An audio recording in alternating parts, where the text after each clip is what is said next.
여러분 혹시 이런 경험 없으신가요? 왠지 모르게 나를 조금 불편해하는 것 같았던 사람이 어느 날 갑자기 나에게 호의를 베풀고 심지어 나를 좋게 보기 시작하는 신기한 경험 말이죠. 와, 이게 대체 무슨 일이지? 마법이라도 부렸나? 이런 생각 해보셨다면 오늘 제 이야기에 귀 기울여주세요.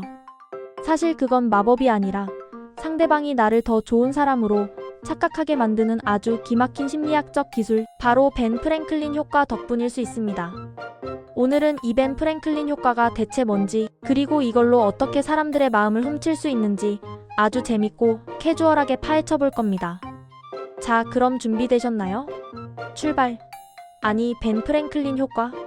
이름부터가 뭔가 있어 보이죠?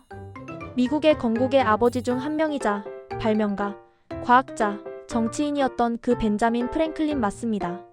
이분이 자신의 자서전에 남긴 일화에서 유래된 심리 현상인데요. 내용은 대략 이렇습니다. 프랭클린에게는 자신을 꽤나 싫어했던 정적 한 명이 있었대요. 하긴 역사의 길이 남을 위인에게도 안티는 있었겠죠? 그런데 프랭클린은 이 정적에게 예상치 못한 부탁을 합니다. 바로 자신이 소장하고 있는 귀한 책 한 권을 잠시 빌려달라고 요청한 거죠. 아니, 자기를 싫어하는 사람한테 뭘 빌려달라고 해? 보통은 피하고 싶지 않나요? 하지만 프랭클린은 달랐습니다. 그는 불편한 관계를 개선하기 위해 대화의 물꼬를 트는 방법으로 이 전략을 사용한 겁니다. 단순히 싫어하는 사람을 피하는 것이 아니라 오히려 적극적으로 다가가 관계를 역전시킬 기회를 엿본 것이죠. 그리고 놀라운 일이 벌어졌습니다. 책을 빌려줬던 정적이 나중에 오히려 프랭클린에게 호감을 갖게 되었다는 겁니다. 심지어는 그 후로도 계속해서 프랭클린에게 친절을 베풀고 좋은 관계를 유지하게 되었다는군요. 와, 이거 진짜 드라마에나 나올 법한 이야기 아닌가요? 나를 싫어하는 사람에게 작은 부탁을 했을 뿐인데 오히려 그 사람의 마음을 얻게 되다니. 이게 바로 벤 프랭클린 효과의 시작입니다. 여러분 정말 신기하지 않나요?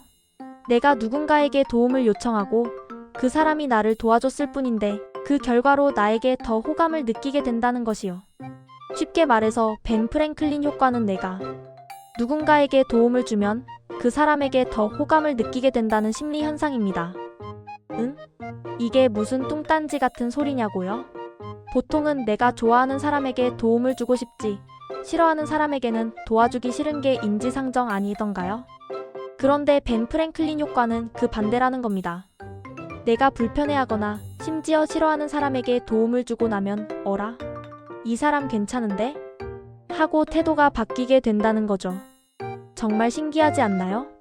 그렇다면 이 기묘한 벤 프랭클린 효과는 대체 어떤 원리로 작동하는 걸까요? 그냥 우연의 일치일까요? 노노. 여기에는 아주 흥미로운 심리학적 메커니즘이 숨어 있습니다. 그 핵심은 바로 인지 부조화와 자기지각 이론입니다. 어렵다고요? 걱정 마세요. 제가 쉽고 재밌게 설명해 드릴게요. 먼저 인지 부조화라는 건 이런 겁니다. 사람은 어떤 행동을 했을 때 그 행동과 자신의 생각, 감정이 일치하지 않으면 마음이 불편해지는 경향이 있어요. 예를 들어, 내가 빵을 정말 좋아하는데 다이어트를 한다고 마음먹었을 때 빵을 먹어버리면 난 빵을 좋아하는데 다이어트 중이야 라는 두 가지 생각이 충돌하면서 마음이 불편해지는 거죠. 이 불편함이 바로 인지 부조화입니다. 우리는 이 불편함을 해소하기 위해 생각이나 태도를 바꾸려는 강력한 동기를 가지게 됩니다. 벤 프랭클린 효과에 이걸 적용해보면 이렇습니다. 내가 딱히 좋아하지 않는 사람, 심지어는 불편해하는 사람에게 도움을 줬어요. 그럼 내 안에서는 이런 생각이 들겠죠? 나는 저 사람을 싫어하는데 왜 도와줬지? 여기서 인지 부조화가 발생합니다. 내가 싫어하는 사람을 돕는 행동을 했으니 이 불편한 감정을 해소해야 하는 거죠. 어떻게? 가장 쉬운 방법은 내 감정을 행동에 맞춰 바꾸는 겁니다. 내가 저 사람을 도왔다는 건 사실 내가 저 사람을 좋아해서 그런 거였나 봐. 하고 말이죠. 놀랍지 않나요? 나의 행동이 나의 감정을 바꿔버리는 겁니다. 두 번째는 자기지각 이론입니다. 이건 또 뭘까요? 우리는 자기 자신을 판단할 때 때로는 자신의 행동을 관찰하고 그걸 바탕으로 나는 이런 사람이구나 하고 추론한다는 이론입니다. 거울을 보고 내 모습으로 나를 판단하듯이 내 행동을 보고 내 마음을 판단하는 거죠. 앞선 인지 부조화와 비슷하지만 조금 다른 맥락입니다. 내가 누군가에게 도움을 줬어요. 그럼 이렇게 생각하는 겁니다. 내가 저 사람을 도왔네? 그럼 나는 저 사람에게 호감이 있는 건가? 라고 스스로를 인식하게 된다는 거죠. 어때요? 생각보다 간단하죠? 내가 노력해서 누군가를 도와줬다면 우리는 그 노력을 헛되게 만들고 싶지 않아 합니다. 만약 도움을 준 상대방이 별 볼 일 없는 사람이라면 내 노력이 아깝게 느껴지겠죠? 그래서 우리는 무의식적으로 그 사람의 가치를 더 높게 평가하려는 경향이 있습니다. 내가 이렇게까지 도와줄 정도면 이 사람은 분명 좋은 사람일 거야. 하고 말이죠. 이것이 바로 노력 정당화입니다. 사람은 자신의 시간과 에너지를 투자한 대상에 대해 더 큰 가치를 부여하는 경향이 있거든요. 게다가 부탁을 주고받는 과정 자체가 상대방과의 상호작용 기회를 늘려줍니다. 서로 말을 섞고 눈을 마주치고 작은 교류라도 하게 되죠. 그리고 누군가에게 도움을 요청하는 것은 상대방에 대한 신뢰를 보여주는 행위로 해석될 수 있습니다. 나는 당신을 믿습니다. 당신은 나를 도와줄 수 있는 능력이 있고 또 기꺼이 도와줄 의향이 있다고 생각합니다. 라는 메시지를 던지는 것과 같죠. 이런 상호작용과 신뢰는 자연스럽게 친밀감을 쌓고 호감을 형성하는 데 큰 도움을 줍니다.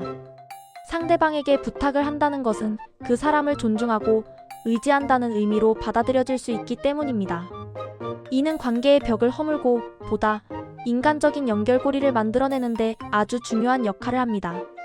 그럼 이제 이 벤 프랭클린 효과를 어떻게 우리의 실생활에 적용해서 사람들의 호감을 얻을 수 있을지 아주 구체적인 대화법과 상황별 활용 팁을 알아볼까요?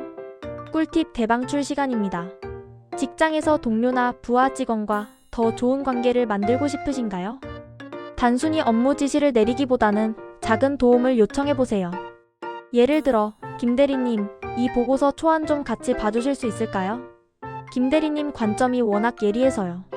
또는 박 팀장님, 제가 이 부분에서 좀 막히는데 혹시 좋은 아이디어나 경험이 있으실까요? 이런 식으로 상대방의 전문성을 인정하면서 도움을 요청하면 상대방은 자신이 유능하고 중요한 사람이라고 느끼게 됩니다. 단순히 일을 시키는 것이 아니라 내가 당신의 도움이 필요하다는 느낌을 줌으로써 협력 관계를 강화하고 긍정적인 유대감을 형성할 수 있습니다. 이는 팀의 생산성 향상에도 기여할 수 있는 아주 효과적인 리더십 스킬이기도 합니다. 이게 또 새로운 사람들과 친해지는데 기가 막히게 효과적입니다. 새로운 모임이나 그룹에 합류했을 때 어색하게 혼자 앉아있지 마세요. 주변 사람에게 아주 작은 도움을 요청하는 겁니다. 저기 혹시 이 펜 좀 잠시 빌려주실 수 있을까요? 제가 펜을 깜빡했지 뭐예요. 또는 혹시 이 근처에 맛있는 커피숍 아세요? 제가 길치라서요. 추천 좀 해주시면 감사하겠습니다. 이런 식으로 상대방에게 부담을 주지 않으면서 자연스럽게 대화의 물꼬를 틀 수 있습니다. 상대방은 나를 도와주면서 나에게 호감을 느끼게 되고 그 덕분에 여러분은 새로운 친구를 만들 첫걸음을 내디딜 수 있을 겁니다. 더 나아가 이는 상대방에게 이 사람은 친근하고 다가가기 쉬운 사람이구나 하는 긍정적인 첫인상을 심어줄 수 있습니다. 자녀 교육에도 벤 프랭클린 효과를 활용할 수 있습니다. 아이들에게 무조건